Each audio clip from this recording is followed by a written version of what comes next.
All right. Today we're going to talk about functions. Today is all about functions, different types of it. So I'm going to start right from the beginning and kind of tell you what's new in uh, uh, in C++. So um, we used to write functions like this, right? We used to write something like, what do I do? I'm going to say Boolean chart or Boolean query, string, I'll go constant character pointer str, and I don't know, int mark. So we wrote functions like this, int value. So we have a function like this. Now, from now on, you're going to see me sometimes writing stuff like this. So I'm going to write over here. Professor, we can't see your screen. One more time. Let me disable it. Disable and enable. I think it's now I have the red thing around it. Can you see it? Yep. Okay, thank you. Okay, so now we actually, you see, I'm going to write like this. I'm going to write auto query const character pointer str int value that returns a Boolean. So that's the syntax of functions in C++. Okay? So you write what is the function and what is returning. Why? It kind of doesn't make sense right now, but later on you're going to see there are reasons for this that's going to make your life kind of easier. Okay? Give me a second.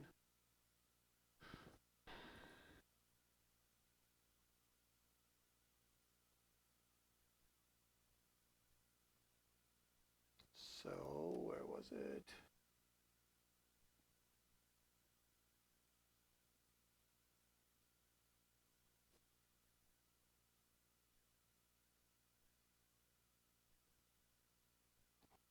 So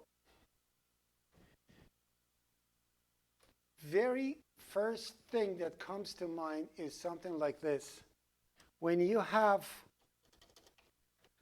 functions like this, it's always better to have the return type after. Take a look. The return type of this iterator is vector pair int string iterator. If I wanted to put this thing before, by the time you get to the name of the function, you've been, okay, like this, you see what your function is and then what it returns. So it adds clarity. Okay, that's number one. Number two, sometimes when you're actually creating a template, you don't know what the return type is. You need to decide what the return type is and bring it into the signature. And that's when you have something like this. So what you do, you create a template of type T and U we have over here. So when you are writing A plus B, depending on what are these two types, the return type might change, right? Then we can use declared type, that is a compile time running. So at compile time, it can decide what the return value is and apply it to the template. So if you have a double and an integer, then the return type is going to be an integer based on this. Sorry, double. And then the template that's going to get created is going to create a double based on what the return type is going to be. So for these type of things, it's handy. Other than that, just get used to it. You will see we may write stuff like that. We got down to this point. So that's what they call it, trailing return type. Okay? Trailing return type. And today we're going to have one of the important things that we need to actually use this version for. That's a specific type of function we are going to write. Questions now to this point? All right.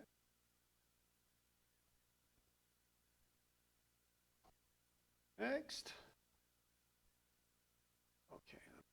cheat sheet over here. And we have a lot to go through today.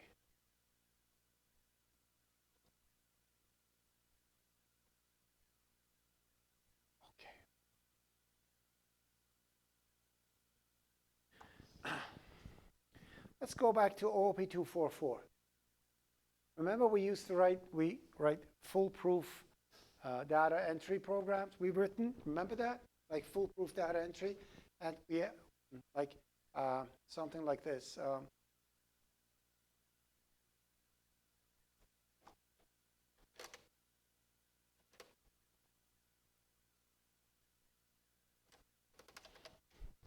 So I have a function called getInt. I have a function called getInt. This is an OOP244 thing. GetInt returns an integer. You notice that I made a trailing thingy just to see. Soon we're going to switch back, but it's a good thing to do. So I want to do a foolproof entry for an integer.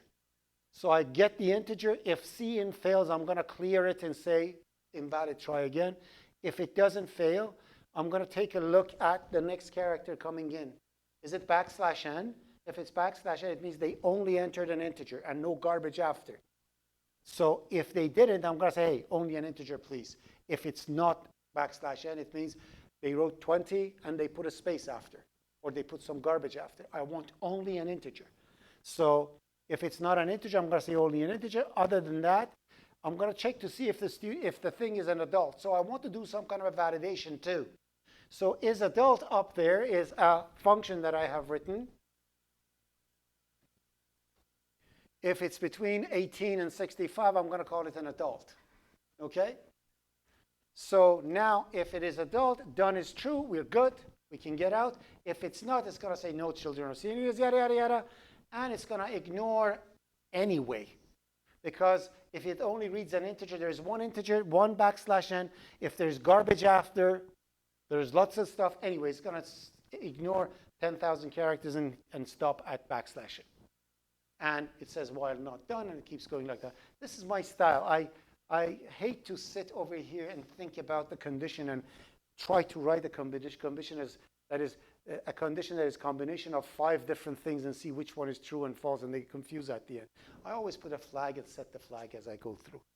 It's always easier to nest when you're programming rather than write a flat code and try to find the combination that works. It's always easier to nest.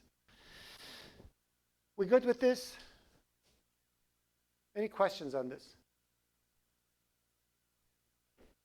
Online people, are we good? Are we good? Yeah, Alex said yes, so I'm happy. All right. All right, good. So we're good. Now, what if I want to change the condition here? I don't want to have isAdult. I want to check if it's valid number of students for a class that is between 10 and 35. If I want the class to actually get materialized, that's what we do. We good? I'm stuck. If I actually want to do that, I have to rewrite the code because I can't change. Like, how can I change the condition for the every and each? It's not going to work, right? That function should code this one in this part that I'm actually checking the adult thingy. isAdult thingy. I have to change this with valid number of students. So it's not going to work out. So I cannot generalize this getInt of mine unless I don't do the isAdult and let them write different functions. So my getInt only gets an integer, valid integer. They have to get the value and then afterwards validate it to what they want to do. But I cannot write a generalized thing that works for everyone. Are we okay with this? We good? All right. Which brings us back. So this is how I usually teach. First I show you the problem, then I'll tell you the solution for it. Okay, so that's the problem. Logic is logic. Okay? It's something that you cannot pass it around. Or can you?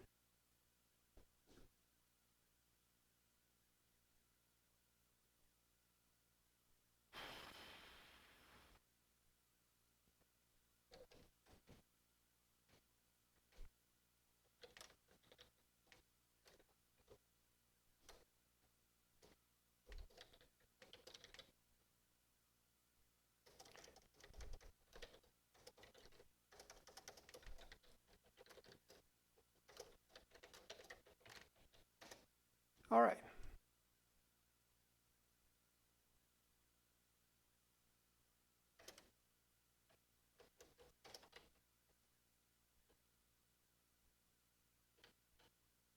Two mains in here.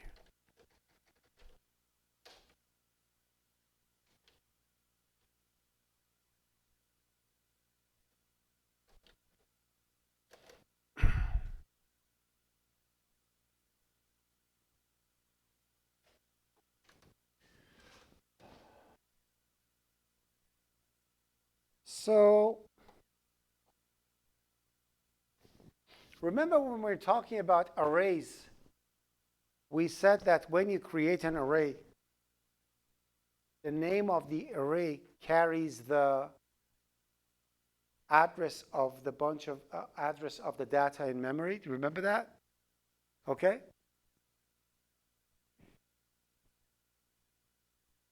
Take a look at this. So I'm going to have a couple of functions over here. One is sum and the other one is product. So what happens is that I have two functions, happen to have same signature. One is sum, the other one is product. Just two functions, right? Take a look. Cout, reinterpret cast to long, long.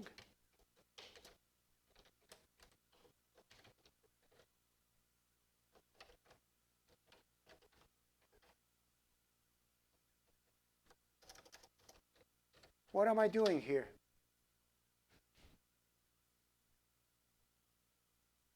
What am I doing here? I'm printing the name of the functions. I'm not calling them. What happens if I do that? You will see that actually it shows you a couple of pieces of memory, address of memory. So now I want you to attract your attention over here. This is important.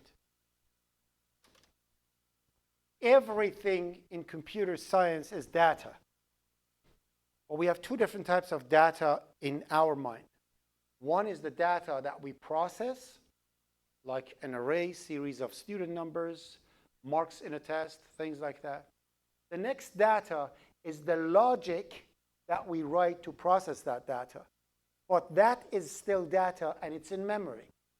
So the fact that I'm here saying cout this and cout that, or even if I write a function like this, if I write something like void prn int a and int num and int count, cnt, and I just write something completely irrelevant, for integer I set to 0, and I less than cnt, and I plus plus, and I just print num.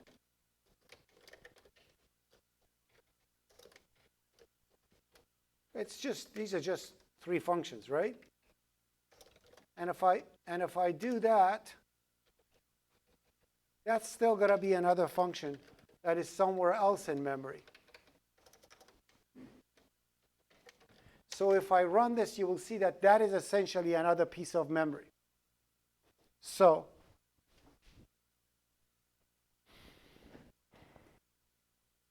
if I can have a pointer that can keep the address of any variable or any object, I create a class employee, I can hold its address and do something with it. If I create an array, I know the address of the beginning of the array is over there. What can I have to carry, what kind of pointer I need to carry the address of a logic instead of address of data? Bear with me.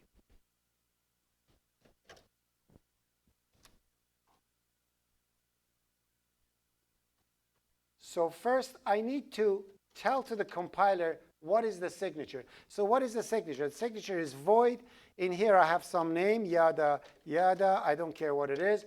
Then I'm passing an integer, and an integer, right? This is essentially the signature of those three functions. Do we agree on that?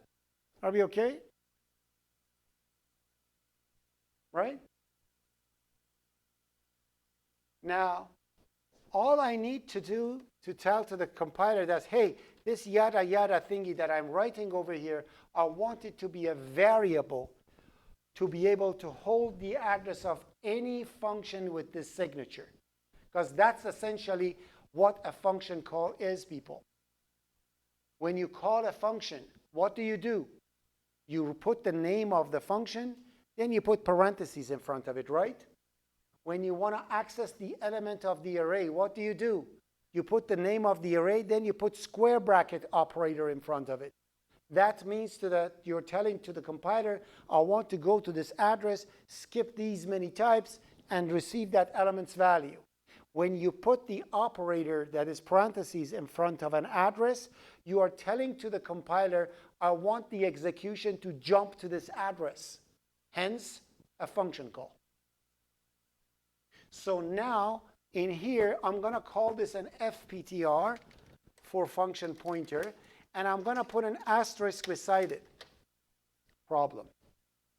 If I write like this, compiler is going to get confused because you are saying essentially, I have a function that returns a void pointer. So that's not that. Because you know the asterisk jumps to void, right? Void pointer.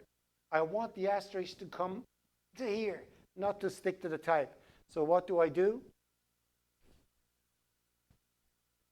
I put parentheses around it. Now, FPTR is nothing but a single variable. And I can set it to null pointer now, like any other pointer. And what is the type of this pointer? This pointer is capable of holding any logic that receives to integer and returns nothing, which means now I can say FPTR is set to sum. Now I can say FPTR 10 and 20. So essentially, because FPTR is holding the address of logic of sum, and it knows it can pass two integers because of its signature, when the function is called, when the program is running,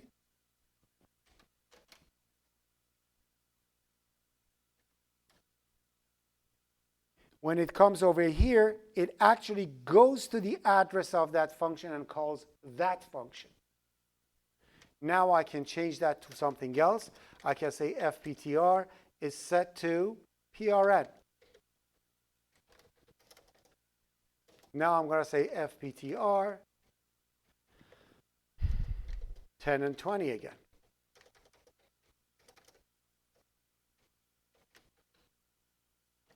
So now when I run this program,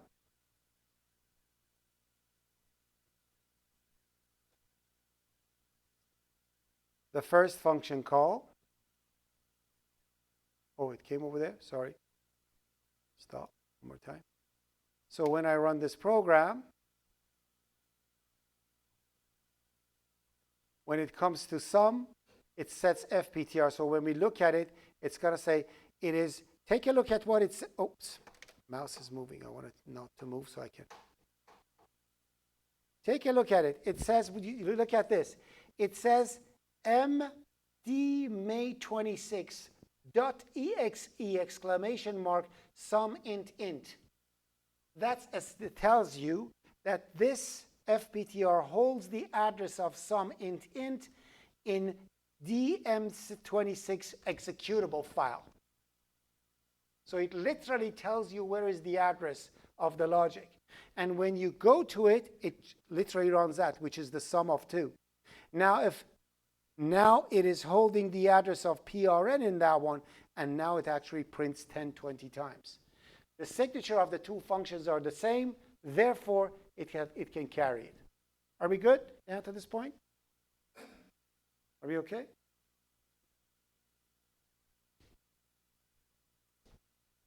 So this this is what we call a function pointer.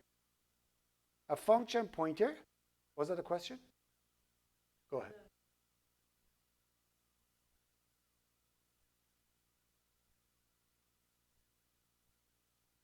One more time, one more time.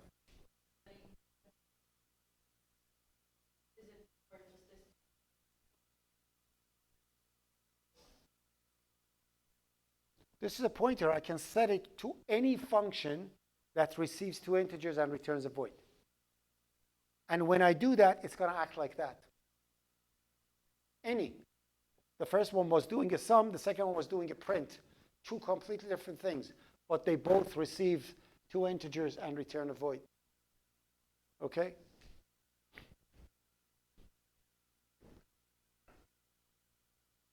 So this is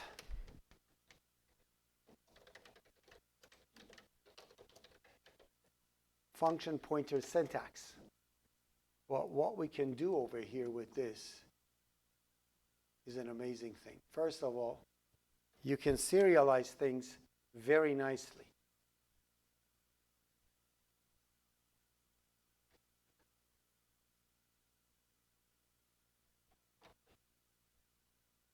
Take a look. Now I have three functions. You see that? I create four functions. I have four functions. I create an array of 4 function pointers, and I set them to add, sub, multiply, and divide.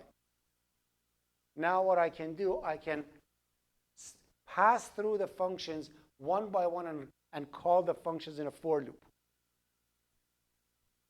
As easy as that. Okay? So now if I run it, in each loop, it's going to call a different function. Take a look.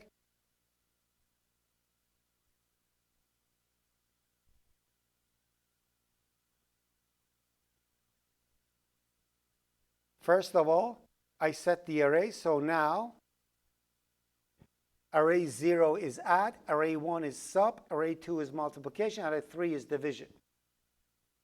And when it comes over here, when I call the first element, second, third, and fourth. So 4 different functions are called in a loop.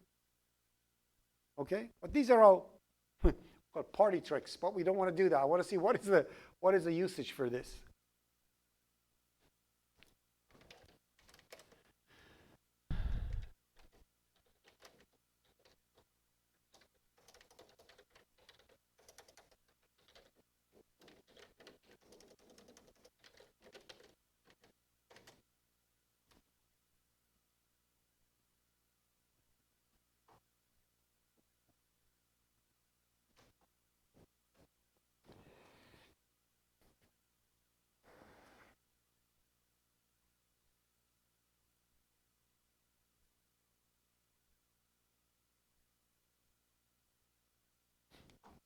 Let's bring that thing back, that validation function we have written, that getInt thingy we had. So it was the getInt thingy. Take a look. I'm going to copy it and bring it to here. Take a look at is adult over here. You see that? You see this is adult? Is adult essentially a validation function that receives an integer, validates it, and returns true or false, right? So the signature is identical. Now take a look, see what I'm going to do. Instead of calling is adult over here, in here I'm going to say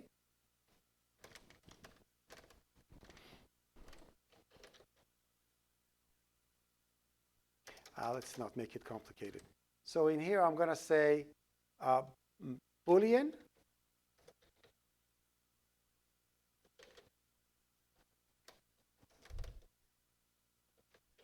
is valid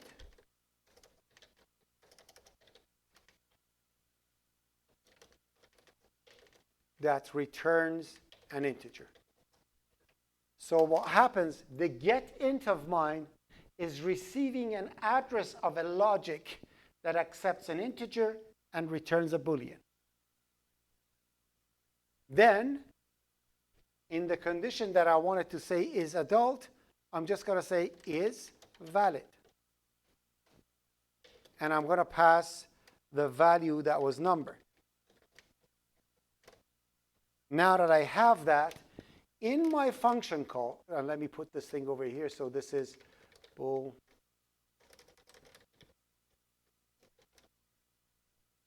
You know, I could do, forget it. I want to write it in a trailing thingy, but let's not do that. So this is going to be int, and this is going to be pointer. Okay? Is valid. So now, when I'm calling the function, to enter your age, I'm going to pass the address of is adult. I'm not going to call the function. I'm going to give the logic to get int. So now getInt will receive the address of the validation as an is adult validation. Now if I want to check the number of students,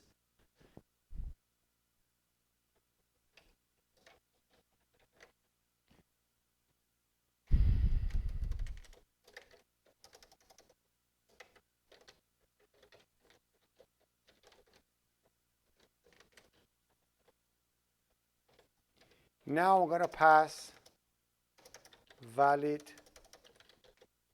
number of students.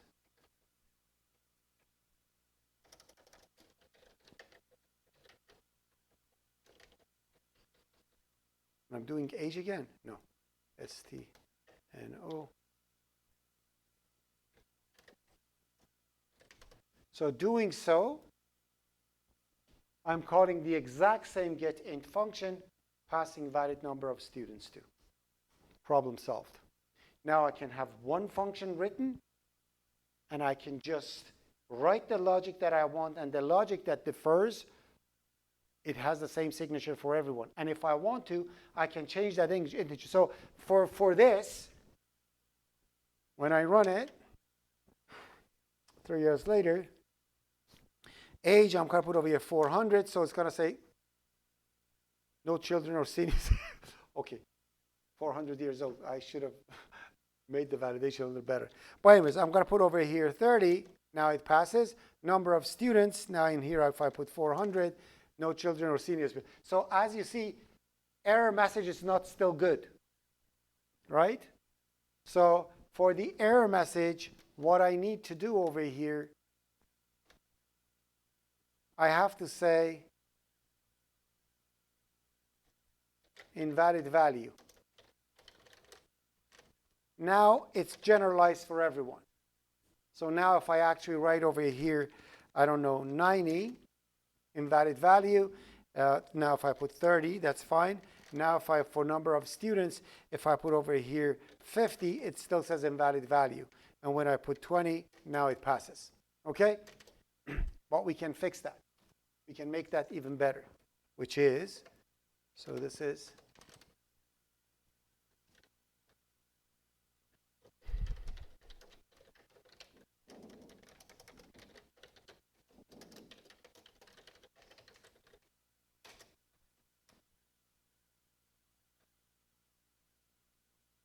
I can actually do this.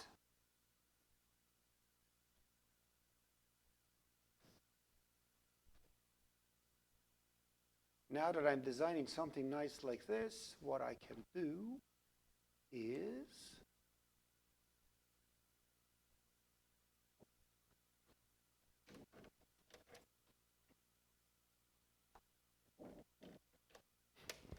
I'm just going to tell to whoever is supposed to write the validation function, I'm going to say, create your validation function that receives a value to validate and returns true or false. But I'm going to send you a reference of a string too. If the value is incorrect, set that to a proper error message. So now the validation not only validates, but also sets the validation message. And therefore, now, and I change my getInt to receive bool is valid int and string reference. And I create a string for error message. I pass the error message to my validation. If something goes wrong, the proper validation message will be printed, and I'll be good. Okay? Are we good? That's that.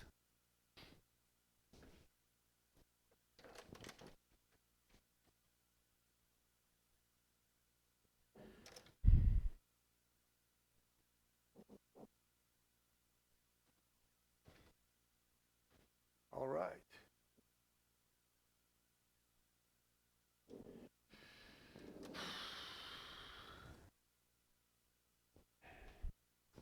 Time 4:50.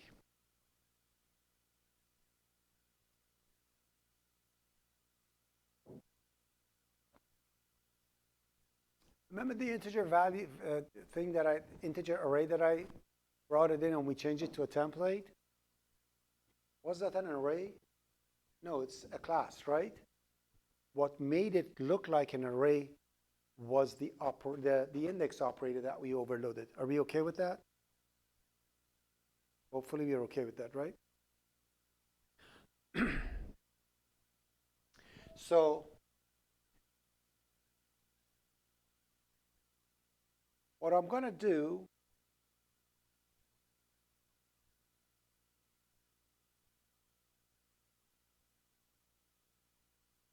is to show you something else.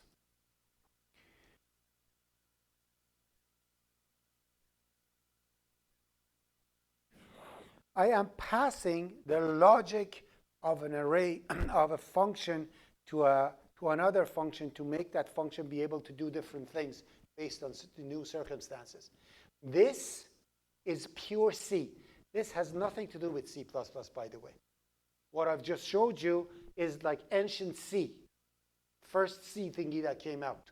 That's how it worked. Like the function, different functions that like QSort. If you wanted to quick sort, you simply gave the address of the beginning of the array and gave the address of the function that compared two elements, and it would have done sort for you, so you don't have to do it. So things like that have been in C for a long time. So how does C++ addresses this and make this work?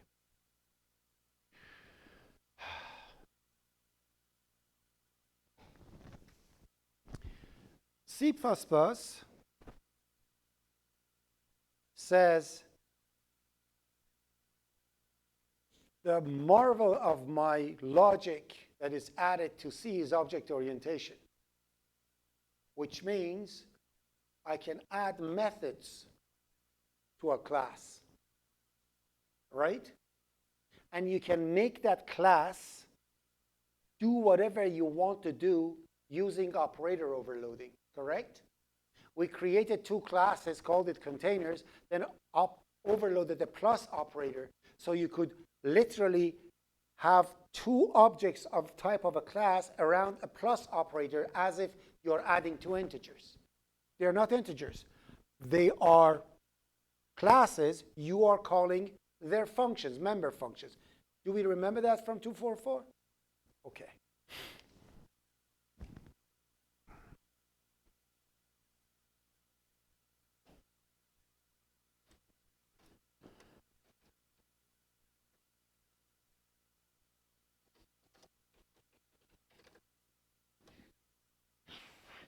I'm going to create a class called addition.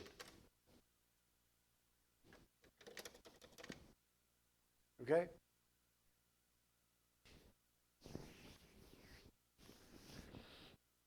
So this class's job is to add two values. What do I do? I'm going to write over here public, okay? Then I'm going to say, let's say he wants to add two integers. So I'm going to write over here int. Then I'm going to say operator function call. Function call operator is parentheses, right? So I'm going to say operator function call. And in here, I'm going to say I'm going to have an integer n1, an integer n2. And here I'm going to say return n1 plus n2. So what did I just do? I create the class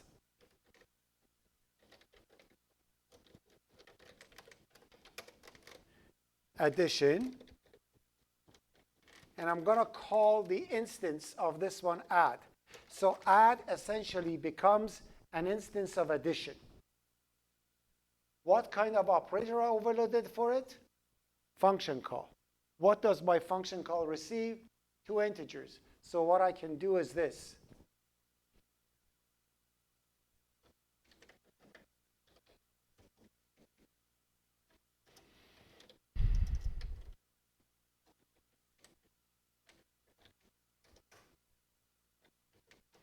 And I can say num is equal to add x and y.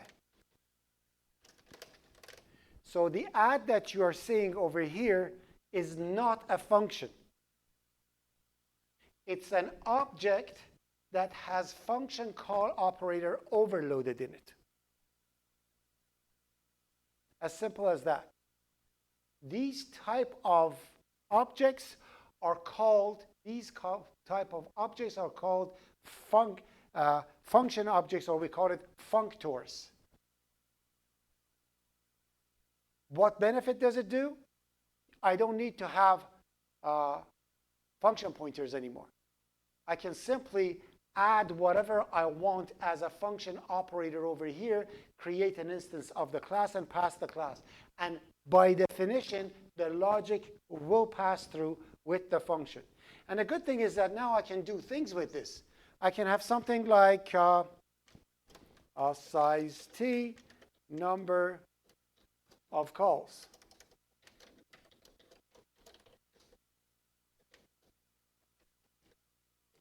And every time I'm calling the function, I can say m number of calls plus plus. And in here I can say operator, what do I do?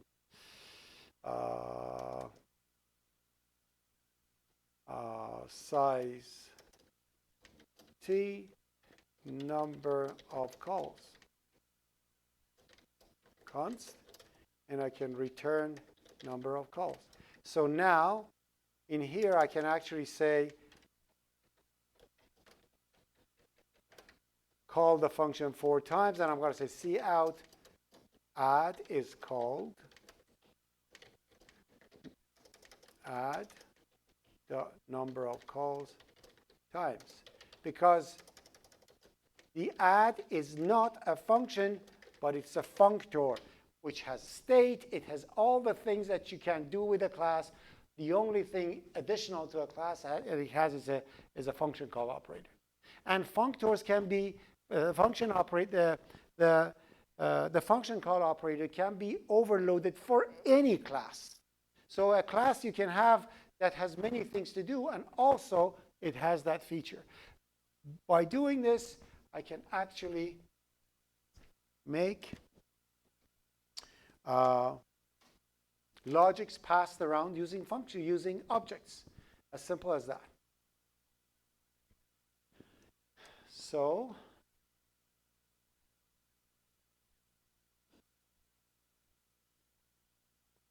that's that. So that's functor syntax.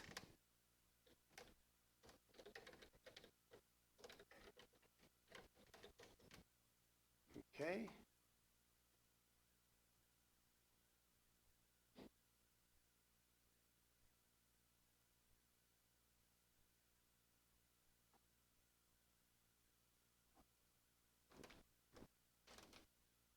So now take a look. I'm going to do the exact same thing that I have done.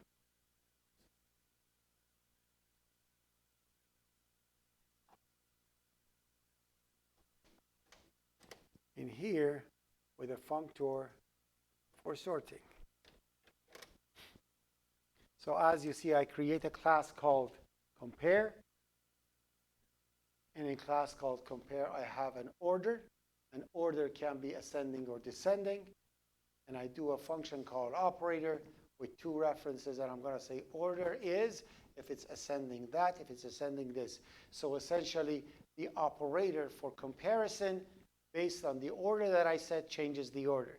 Now to my sort, I can pass an object of type comparison or compare, whatever it is, and then using that, I can simply compare two elements and switch the sides. So like this, you can simply pass logic in any way you want to another function. They are objects. They can hold anything you want. And one of the things that we want to do with it is passing logic around. And that's that. I'm going to give you better examples for it. It's just the syntax for you to know.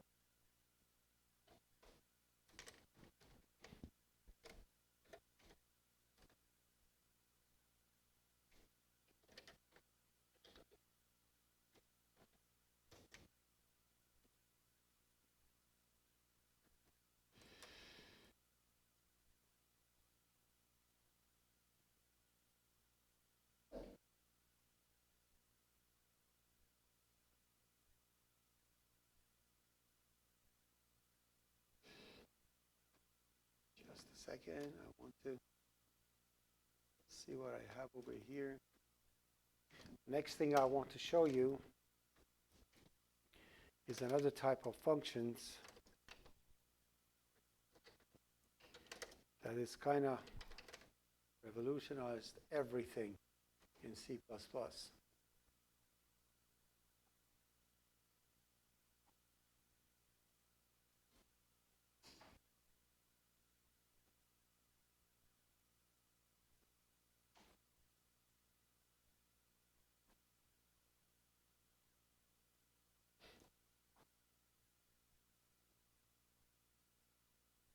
All right.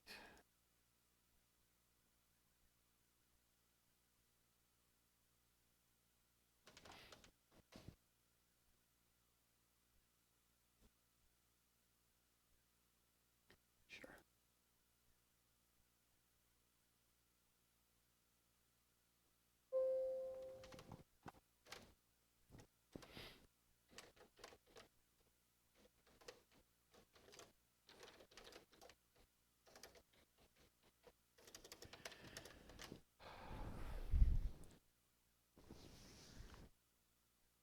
Sometimes you want to write a very small little logic and insert it somewhere without writing a function. So a function that you're not going to call it anywhere else, you want that function to be used for a little, like the comparison that we have done over here, or the validation that we have done. Those functions are like two lines of code. For that, I have to go create a body, put it in a header file, things like that. It doesn't make sense. How can I write functions in small little chunks and pass it around like variables? This is how. You can write a function like this. So I'm going to write auto greetings, and I'm going to say equal to. Now take a look. I put a square bracket over here, and I'm going to put parentheses over here, and I'm going to just write open a curly bracket, and obviously that's the end of the statement. And in here I'm going to say cout hello.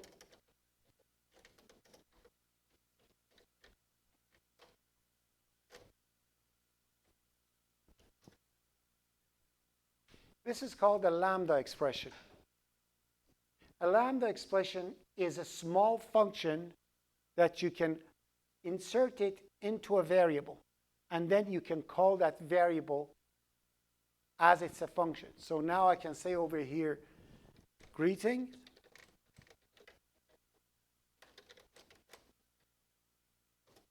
and it will call the function. So essentially it becomes a function variable type of a thing. Or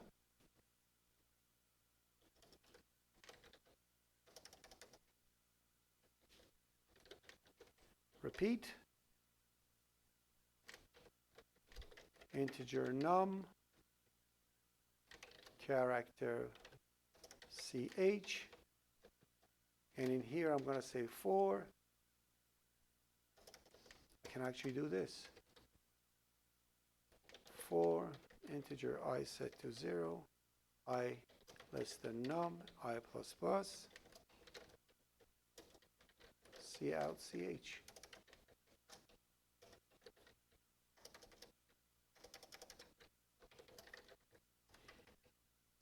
So now that repeat is actually a variable that contains this, is equal to 0, contains this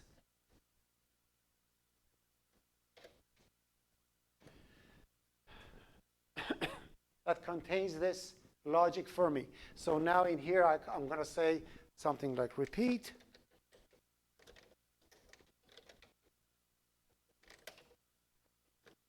and the repeat is called. So this is lambda syntax. Okay? Are we okay with this? Now, what you are going to write between the square brackets makes it a little trickier. I'll explain in a second. But let me just show you where it can be used. So let's go back to the example that we had for validation. So this one's going to be lambda syntax 08 lambda syntax.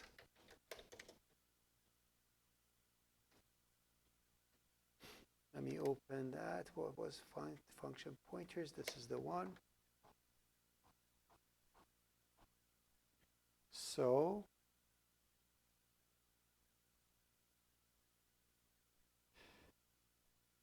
this is too big. Let me go to something smaller so it's not scary. There we go. So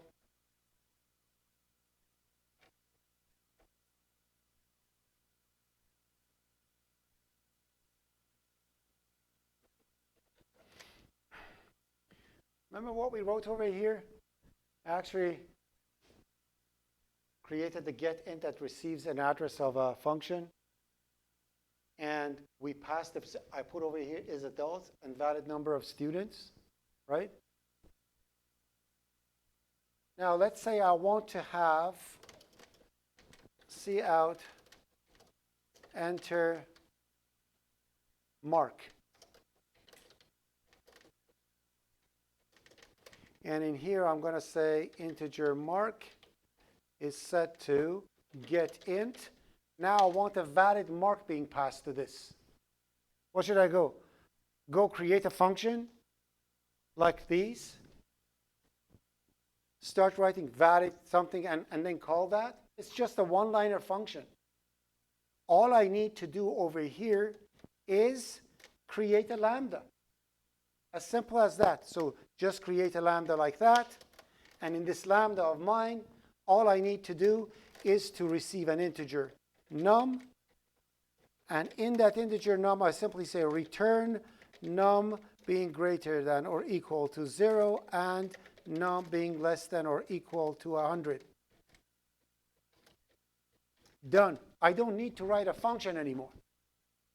You can write that small function right in the variable as an argument that you're passing to the function. So this simply, you're saying, I want the validation to be a lambda, which is a function that receives an integer, which is fine because getInt receives an integer.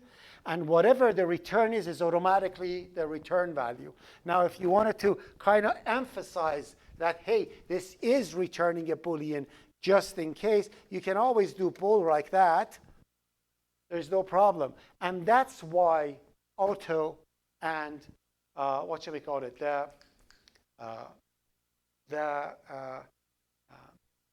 trailing return statement comes handy.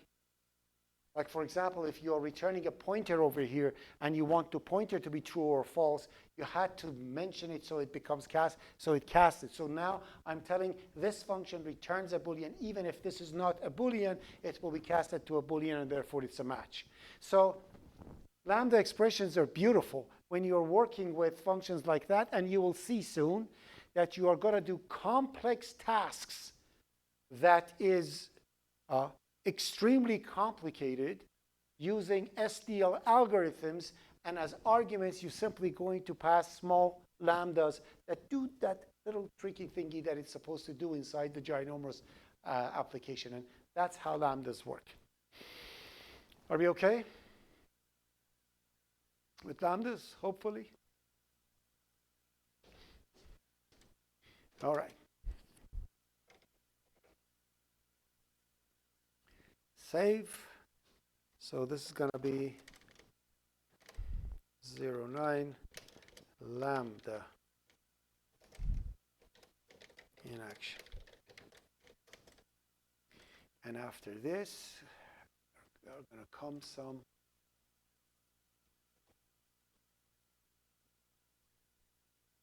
interesting stuff.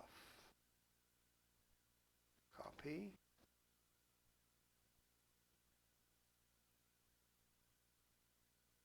Add existing solution. Same project. That's the queue. This is an EE, right? Yeah.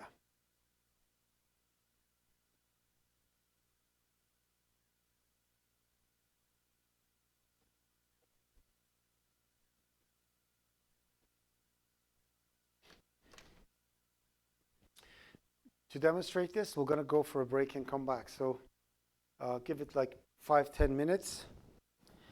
And then I'm going to show you all these good stuff in action so you can actually see how they work in an object-oriented way.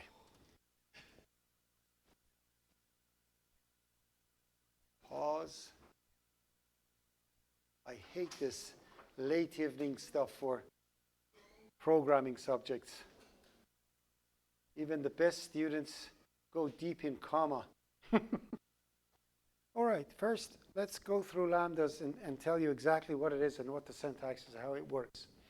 First of all, the lambda that, you see all these lambdas that I'm creating, one is adding I to A, the other one is subtracting 4, the other one shows, so just some lambdas. The square bracket that comes in front of lambda, it not only indicates that this is a lambda expression, but also it indicates how does the lambda treats the neighboring variables. Because lambda is not a function, I can't say it's got a, lambda is a function that exists in another scope at all times, it needs to know what happens to the variables in here. Should I have access to I? Should I have access to A? Or should I have no access? If you leave it empty, lambda's scope remains isolated from the scope that is within. It has no access to anything. So the integer I over here has nothing to do with that I. If you put ampersands inside, it means everything out is not only accessible, but also is accessible by reference, which means if you change their values, it will change the value of the stuff outside. So if add I to A over here, which is adding the variable, the argument I to A, it will actually add it to A. The I, if it wasn't in line 7, it wouldn't have shadowed I, and it will actually get the value of I. So when I'm putting reference over here, A is referred to by reference, which means the A that I'm using in the lambda is the A that is outside. I over here is the I inside only because it is shadowing the one that is outside. So the rules of shadowing and everything works like any other scope. No difference. And this one show A simply shows the A, so you know what's going on.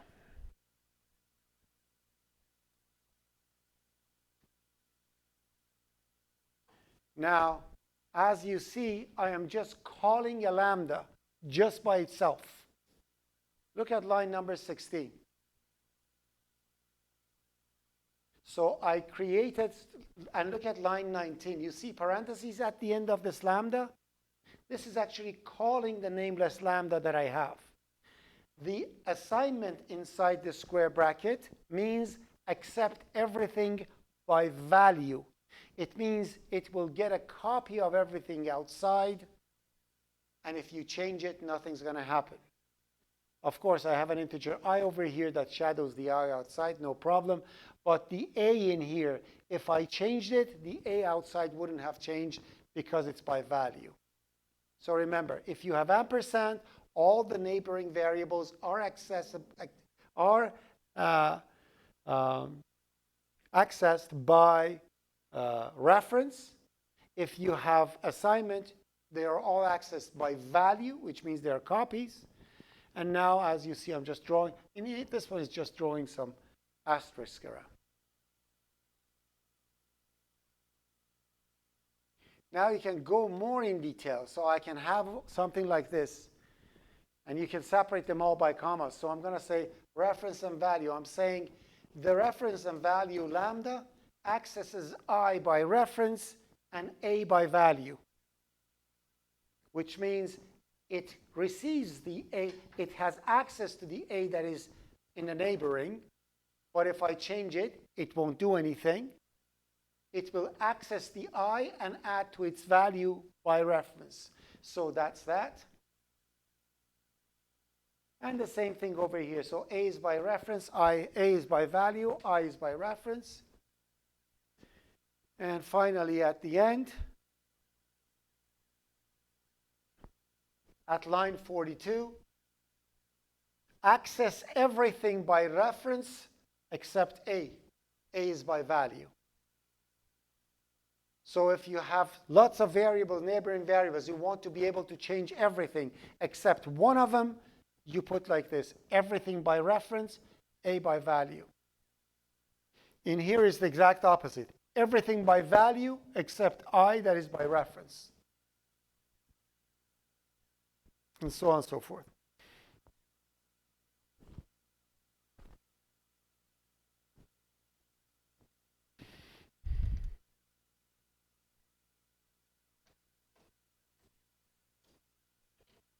So this means everything by reference.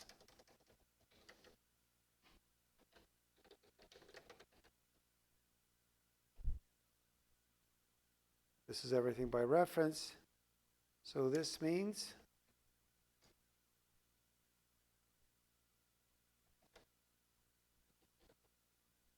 I by reference, A by value.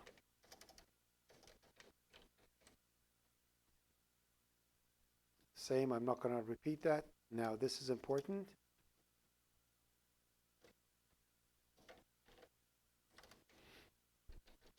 Everything by reference except A, that is by value.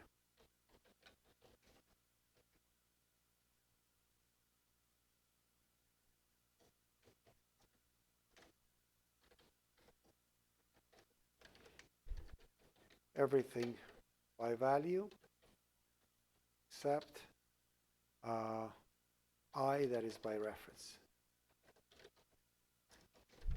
And that's that. So at home, run it, walk through it, and see how it works. I don't want to waste your time here.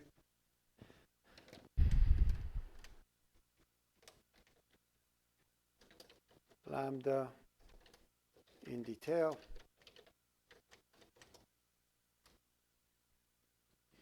And what else do I have over here? And now we're going to go to the objects one by one. So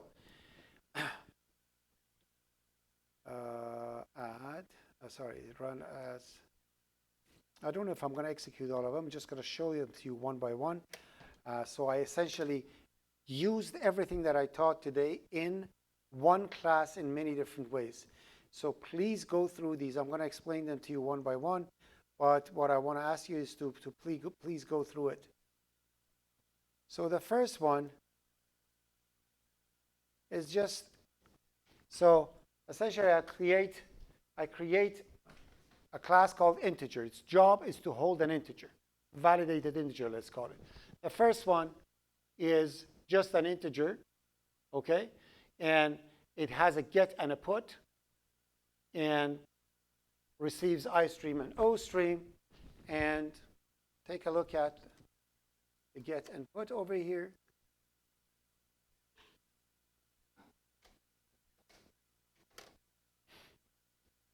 So as you see, it has a validation function, but that validation function is hard-coded, which essentially means it doesn't do any good to us. It only checks the value between 0 and 100, and that's that. So as you see, it gets it, it checks the value, and does all the good stuff with the validation. Its job is to get an integer and put an integer and so on and so forth. Are we okay with this? Okay, very simple. There's nothing extraordinary about this. Now, we want to fix that validation thingy. So what we're going to do is this. I'm going to close all these, close all tabs, and go to the integer with function pointer. So with function pointer,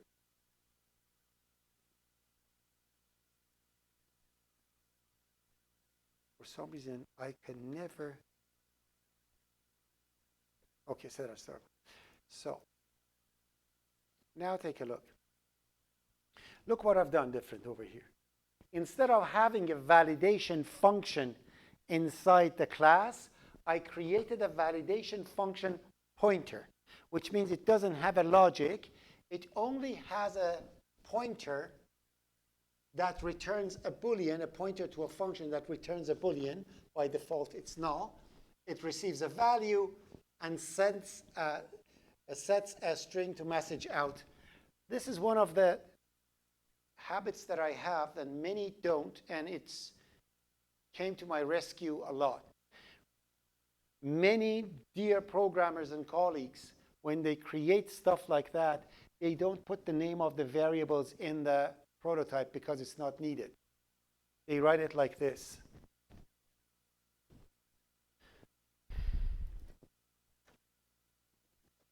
This is perfectly valid. You see that? There's no problem with it.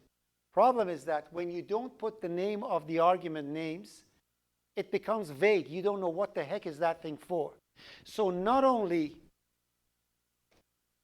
you should have them, but also you should rename the prototype ones to long argument names that explains what the heck is going on.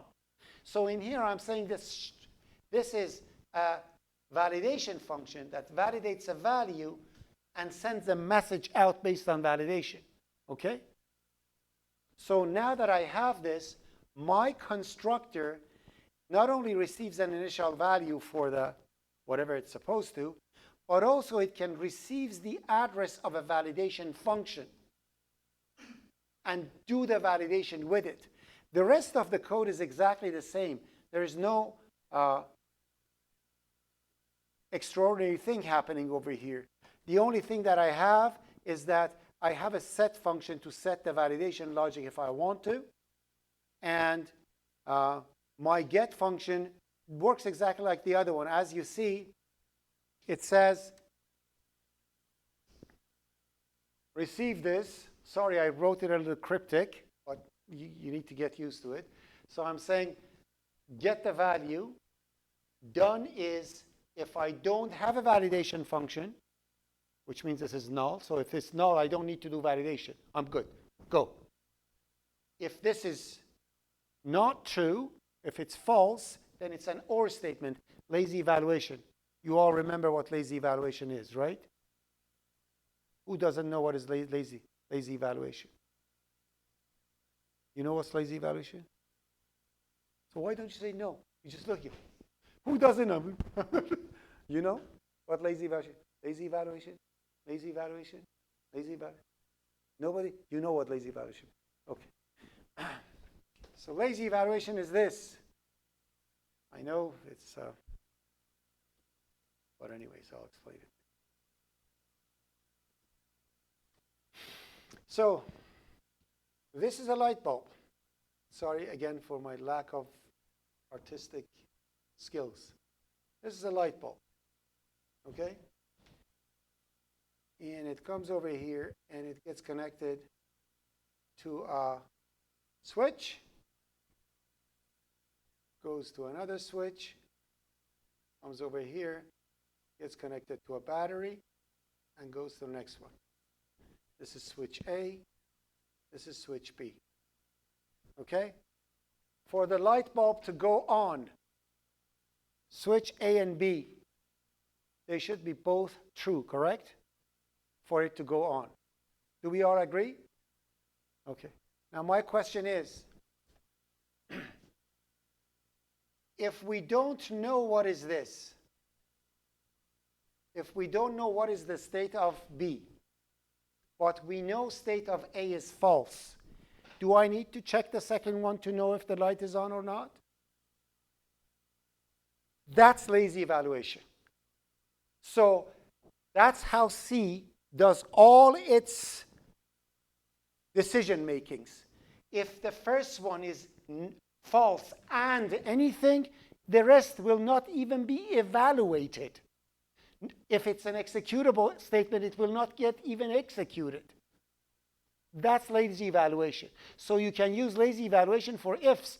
Actually, those people who write graphics code, animation and stuff, they use lazy evaluation for fast if statements. So if they want something to happen, they put a condition and print or move or set. If the condition is true, then it will get executed, because true and anything, it has to check the second one.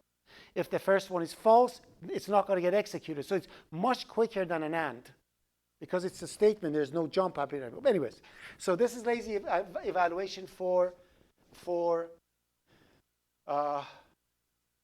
and. Now again, we go to the light bulb. And then we have over here one switch. We have two switches. Battery. And we have a light bulb. This is A. This is B. Okay?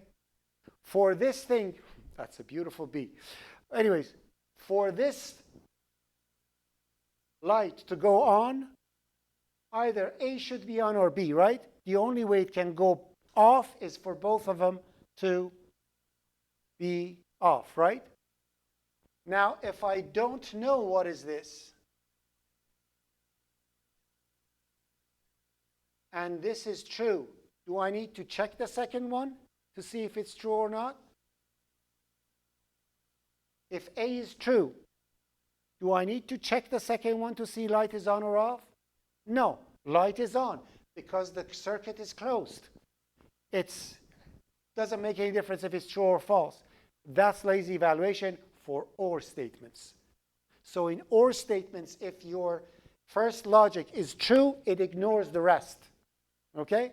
Now, let's go back to my code over here. When you program a lot, it becomes not normal for you to write statements like this. So this is essentially an if statement for me. I'm saying if it's not valid, so if this is true, it means what? I don't have any validation. My validation function is empty, right? It means everything's good. So it returns true, done is fine, it goes. I don't need to validate this. Any value is okay.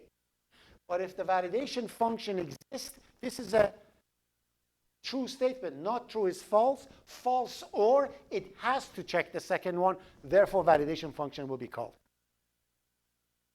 Ta-da! So no if statements. Right? This is very normal. This is, I'm not, or for example, this. Take a look. While not done and see out. You see that?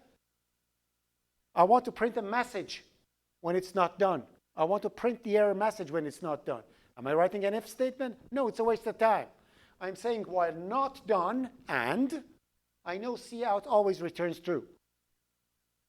It always has a value. So, you know, see in and see out, when it goes for Boolean, they return their success.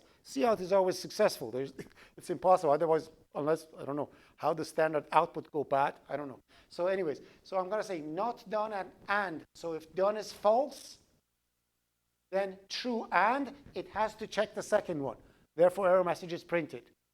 But if it's done, it's false. Not done becomes false. Then false and, it's not going to get printed, and while statement breaks and go out. Again, I'm not doing anything heroic over here. This is very normal C programming. Very normal. I'm not being cryptic, okay? Because I always say the era of cryptic programming is done. I'm very old. Like 20 years ago when I programmed, you used to show off to write a small piece of code that worked, and nobody understood why. Because it was so cryptic, okay? Like you write the function with one line and it does 50 things. How the heck did you do that? Okay? That was like kind of a show off. Now you do that, they're going to fire you because your code cannot be maintained. You need to write clear code. This is not one of those. This is very normal in C. Okay? All right. So again, back to the thing. So I did it with a function with so essentially, when I create in my main, when I create the instance of my integer, all I need to do, so as you see, I have two validation functions. One is valid age, the other one is valid mark. Now, when I'm creating my integer, I'm going to say integer val0, and its validation is valid age. The other one, integer, and I can set it to whatever. So now I'm going to set it to valid mark. Now from now on, it's going to be valid mark. I can set it to null. Then there is no validation. It's just a regular integer. Are we good? So this, ladies and gentlemen, is the integer with pointer to functions. Okay?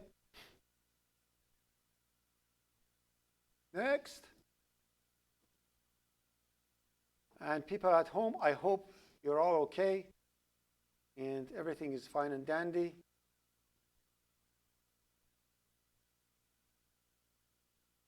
Gustavo is okay, so I'm happy. All right. Next, we are getting more object-oriented now.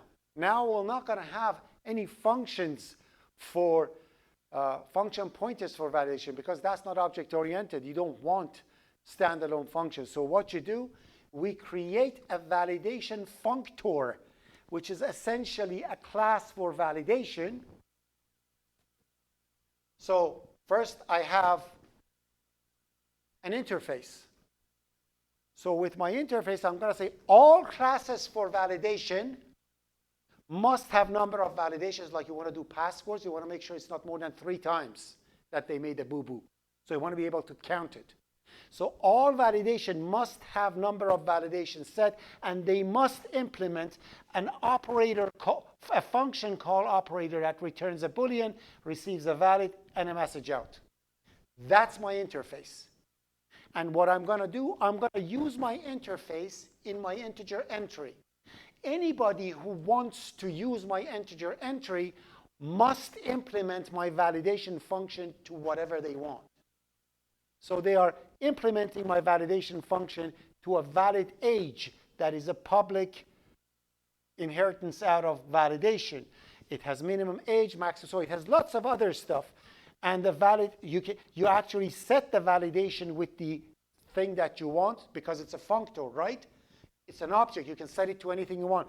I want my valid age to be set between 19 and 100. Or if it's a kindergarten, between, I don't know, 1 and 8, whatever you want, okay? And then you overload your operator, function call operator, to apply that validation. And same thing for valid mark. For valid mark, I don't have a minimum and a maximum. Marks are between 0 and 100. Done. Okay? So I'm not doing it. And if I look at my CPP file for my validation logic, you will see that valid age goes through all these things to do the validation. So it's for a bar, apparently, too young to drink. Doesn't seem like a valid age, yada, yada, yada. It goes that. And for the mark, it's like that. So it actually shows that one. Now, if I actually go to my integer, I will see now that my integer, instead of a function pointer, it has a pointer to a validation object. It could have been a reference. Why did I make it a pointer? Because I wanted null to be possible.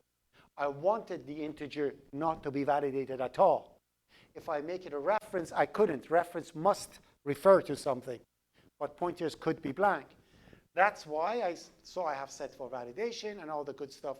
So they can actually create the integer, pass the validation functor, that is by default null, and they can run the integer thingy. And the main looks like this. So I'm going to create a valid age between 3 and 7, kids age, adult, 9 and 100. As you see, I'm creating different things for validation, and I can call the integer any way I want, and it's validated using the functors the way I want it. Please, I beg you, walk through these, okay?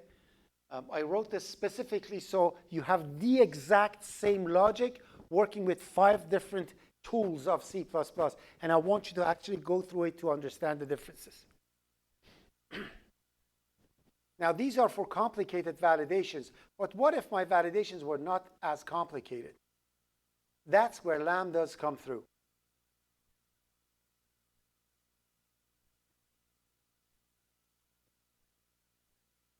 So as you see, it is a simple function pointer, as I did it with C,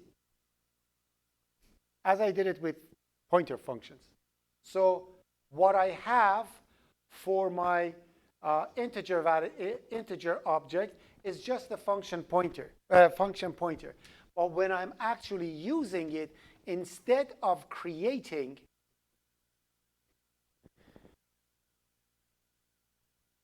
I'm sorry, this is a little too big of a lambda, but hey, take a look at my lambdas.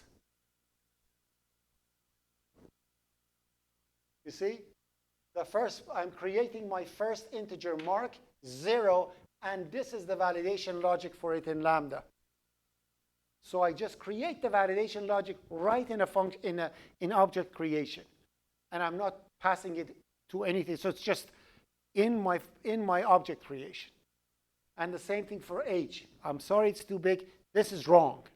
You're not supposed to do this. This lambda is awful. But I'm just showing you. For this, when you have such a giant, more mistake, create a function. Why you want to clutter your code? It's better to be a function up there to call it. But I'm showing you that lambdas and pointer to functions are identical, no difference. And then the rest is the same. And finally, I'm showing lambdas for the other one with capture. Or those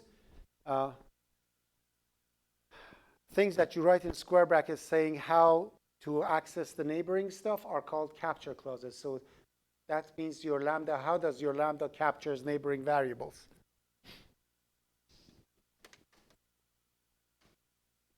So this lambda can actually count how many times something is running. Take a look. So in here, I'm creating the val, but I'm putting number of tries. And in my lambda, let me make my lambda a little more readable.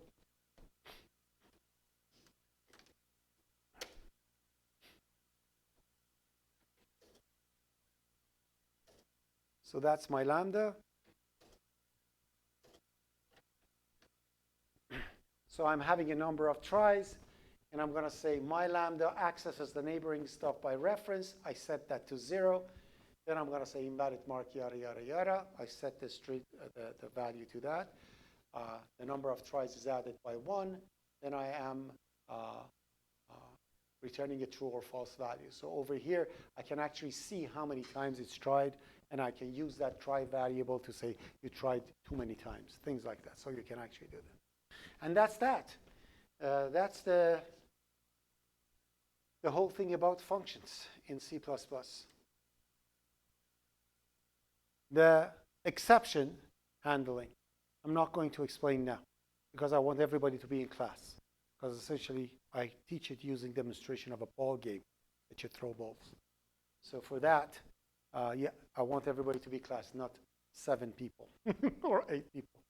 Okay, so especially we have a quiz, so everybody's going to be there. So I'll teach the exception, and then we're going to do the quiz.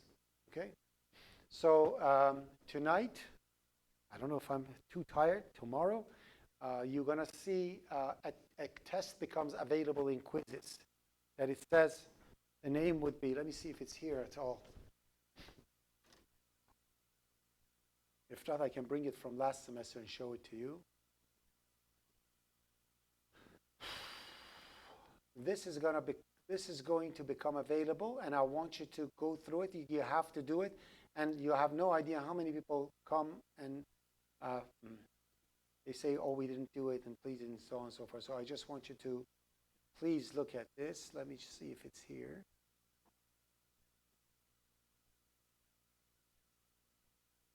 There you go. I'm going to open this up. Agreement for programming questions and practice. Okay? So I'll give you this so you can actually do practice. So essentially, it shows you some question that you're supposed to answer.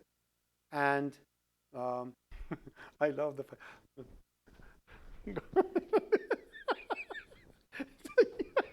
I'm posed. No, no, wait, like this.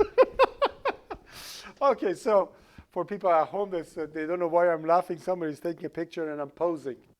Okay, it's catwalk. All right, so the container that we have over here, I'm asking what a question is, and I put a YouTube video explaining how the tests are done.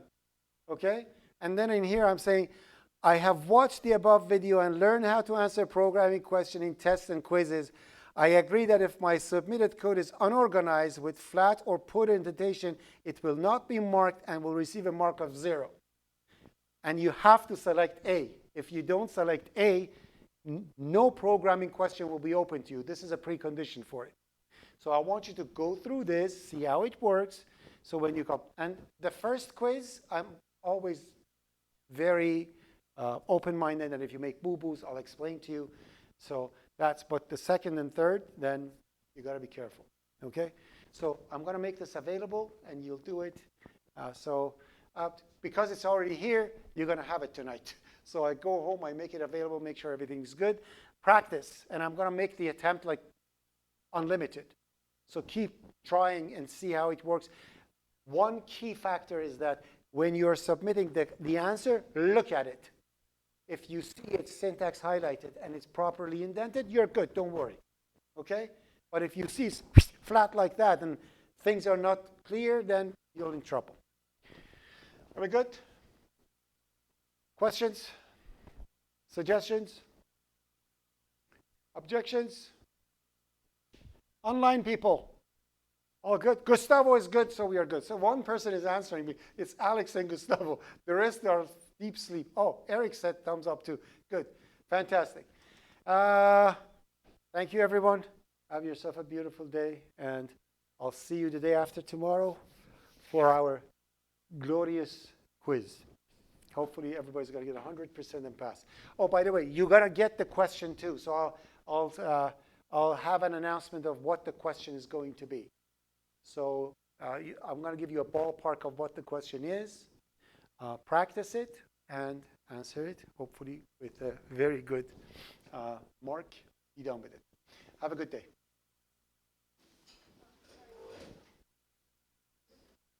Pardon me? Yes. On the see, right here.